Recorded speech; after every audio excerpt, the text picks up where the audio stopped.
काही दिवसांपूर्वी भाजप नेत्या मंत्री पंकजा मुंडे यांनी परळी इथल्या दिवाळी स्नेहमिलन कार्यक्रमात गेवराईचे माजी आमदार बदामराव पंडित यांचा प्रवेश करून घेतला होता।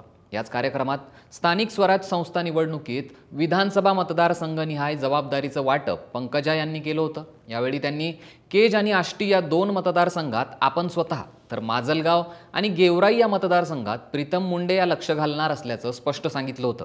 त्यांच्या या विधानातून त्या सुरेश धस यांना रोखून धरणार असा अर्थ काढला गेला। त्यामुळे सुरेश धस यांनीही पंकजा यांचं हे आवाहन स्वीकारत आष्टीमध्ये किती लक्ष द्यायचं ते द्या, आमचं काहीही म्हणणं नाही असं जाहीर करून टाकलं होतं।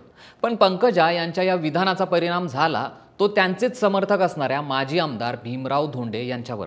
धोंडे यांनी पंकजा मुंडे यांची साथ सोडून आपल्या हजारो कार्यकर्त्यांसोबत राष्ट्रवादी काँग्रेस अजित पवार गटात प्रवेश करण्याचा निर्णय घेतलाय। त्यामुळे ऐन स्थानिक निवडणुकीच्या तोंडावर पुन्हा नव्याने कार्यकर्त्यांची फळी तयार करण्याचं मोठं आव्हान आता पंकजा मुंडे यांच्या समोर असणार आहे।